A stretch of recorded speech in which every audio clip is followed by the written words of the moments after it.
What's up guys? So today I am making this video क्योंकि बहुत सारे बच्चों को डाउट आ रहा है कि सर अभी जैसे जुलाई 20 अटेम्प्ट है, फिर नवंबर 20 अटेम्प्ट है और मई 21 वाले भी है। अब लॉकडाउन में हम फंसे हुए, क्या पढ़ना चाहिए, कैसे पढ़ना चाहिए, ठीक है। A quick insight into the syllabus and the study pattern, ठीक है। अब ध्यान से सुनो। तो सबसे पहले आप हमेशा ध्यान रखना, जब आप उठाओगे आप सबसे पहले कॉर्पोरेट लॉ उठाओगे, हमेशा ध्यान रखना कॉर्पोरेट लॉ उठाना है। Now this video is common for both old syllabus and new syllabus appearing for July 20, November 20 and May 21. I assume July 20 वालों ने अपनी तैयारी कर रखी होगी अच्छे से, तो जुलाई 20 को देखना है तो देख लीजिए कैसा पैटर्न है। पर मेन नवंबर 20, May 21 वालों के लिए, और लास्ट में आपको फटाफट वाला टाइम टेबल लेके जाऊंगा तो वो सबके लिए कॉमन रहेगा। तो पहले क्या करेंगे, हमेशा ध्यान रखो, हमेशा सबसे पहले छोटे चैप्टर से कॉन्फिडेंस बिल्ड करने का। See now as a student if I look up to there are 18 topics because chapter number 5 is cancelled, लेकिन नाउ देयर आर 18 टॉपिक्स, तो मैं कंफ्यूज चला रहा 18 चैप्टर पढ़ने में पागल हो जाऊंगा। तो क्या करेंगे, छोटे चैप्टर उठाने का। तो सबसे पहले आप उठा सकते हो for example offence penalties, foreign companies, ठीक है, फिर अपना copy sector practice, special codes, e governance, NCLT. Boss जब मैं ये देखता हूँ तो क्या दिखता है मुझे कि भाई मेरे 18 में से 6 उड़ गए। चल चल बड़ चल बच्चा है, सही सही चल रहा है, बच्चे सही चल रहा है। तो क्या होगा, कॉन्फिडेंस बिल्ड हो गया। Then you take little technical chapters, ठीक है, then you take little technical chapters. For example you do miss management and operation, ठीक है। Then you take one more technical chapter miscellaneous, ये क्योंकि ये तो शॉर्ट आता ही है भैया। तो कॉन्फिडेंस बिल्ड हो गया, चल बनता है, चल रहा है, सही चल रहा है और चल।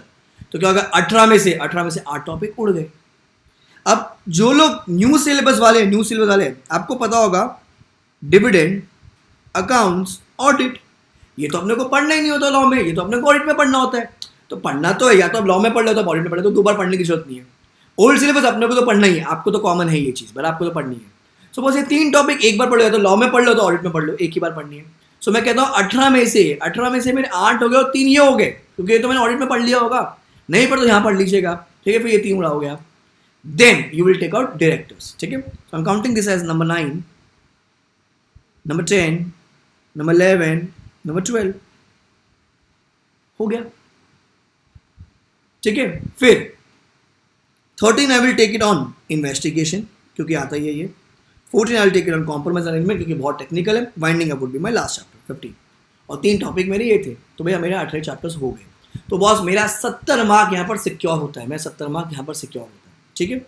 Now when I jump to on to volume 2, volume 2 कौन सा मेरा, जो मेरा इको एंड अलाइड लॉ का पार्ट है, इको एंड अलाइड लॉ का पार्ट है, ठीक है। पहले क्या करने का, पहले कॉमन जो इंटरेस्टिंग है, जो इजी है, पहले क्या उड़ाने का, पहले उड़ाओगे हमेशा उड़ाना पहले money laundering, interesting easy. Then आप उड़ा दो सरफेसी, देन आप उड़ा दो SCRA, then FEMA and then IBC, ठीक है। अब रिस्पेक्टिव जिसके न्यू है वो न्यू के पढ़ेगा, रिस्पेक्टिव जिसके ओल्ड है वो ओल्ड के पढ़ेगा। अब अगर आप ओल्ड सिलेबस वाले हो तो इस 4 में क्या करने का, पहले पढ़ाओगे इंश्योरेंस, फिर बैंकिंग, फिर कॉम्पिटिशन, फिर इंटरप्रिटेशन, ये भी उड़ गया। न्यू सिलेबस पहले एफसीआर पढ़ लो, आर्बिट्रेशन पढ़ लो, दोनों एक ही लेवल पर है, हो गया खत्म। अच्छा, टारगेट रखने का कि बॉस मेरे पास 18 टॉपिक, 18 में से 3 मैं हटा देता हूँ, ठीक है, 15 टॉपिक वहाँ पर है, और प्लस 5 कॉमन प्लस 2 अलग से न्यू सिलेबस के लिए। So I have to study 22 topics, 22 chapter मेरे को पढ़ने, ठीक है, 22 चैप्टर। न्यू सिलेबस आपको तो भैया आप तो मतलब अलग ही लेवल पे चल रहे हो, ठीक है। ओल्ड सिलेबस तुम्हारे लिए 18 चैप्टर्स बराबर, प्लस 5 कॉमन प्लस 4 अलग, आपको पढ़ने 27 टॉपिक, आपको पढ़ने 27 टॉपिक, ठीक है। आप कोशिश ही करने का कि बस दिन का आप जब प्रैक्टिकल करोगे 5 से लेकर 6 घंटा। अगर अभी आप घर पे हो क्योंकि लॉकडाउन चल रहा है, अज्यूम कि आप ऑफिस का भी काम नहीं कर रहे होंगे अभी, ये मेरा प्रिजम्पशन है। अब जब भी ऑफिस का अगर काम करो तो बॉस आप एक ही सब्जेक्ट उठाइए, दिन का 3 घंटा 4 घंटा पढ़िए। क्या करने का, लॉ का कोई भी अगर आप चैप्टर लेके चलते हो बस 2 घंटा टारगेट लेके चलने का। छोटे चैप्टर्स के लिए 2 घंटा, बड़े चैप्टर्स के लिए 4 घंटा, कि मेरे को 4 घंटे में चैप्टर को उड़ाने का है। कुछ बड़े टॉपिक जैसे डायरेक्टर का टॉपिक है वो शायद 2 दिन तक एक्सटेंड हो गए। So if I am for 22 days I should am to wind up this syllabus, ठीक है। मोटा माटा आप 10 दिन एक्स्ट्रा और ले लीजिए, 32 दिन, यहाँ पर आप 37 दिन में आप सिलेबस उड़ा दोगे। This is when you study like 3 to 4 hours every day. मैं कह रहा हूँ होता है, इससे ज़्यादा टाइम देने की जरूरत नहीं है, वेस्ट है। लोग पागल के 250-300 घंटे पढ़ते, किसी एक दिन याद तो रहना है नहीं, समझना है चीज़ें अपने को आज, क्योंकि एग्जाम मेरी है तो जुलाई 20 है, तो नवंबर 20 है, तो May 21 होगा मेरा। तो आज का समझने का, आप जिस भी टीचर से पढ़ रहे हो, आप मेन बुक उनके पास भी क्वेश्चन बुक होगा, उनके पास भी MCQ होगा, सब हाथ पे सॉल्व करके रख देने का एक बार कि भाई ये अपने को आता है। समझा आपको? नाउ फिर then I have drawn a time table here. This is the pattern of revision when you revise. ठीक है, this is when you revise. तो क्या करने का, पहले छोटे टॉपिक उठाने का। CSP उठा लिया आपने, NCLT ऑपरेशन मिसमैनेजमेंट, तो 2-3 टॉपिक हो गया। फिर compromise arrangement, offence penalties and e governance. So एक छोटा टॉपिक, एक बड़ा टॉपिक, एक छोटा टॉपिक, एक बड़ा टॉपिक।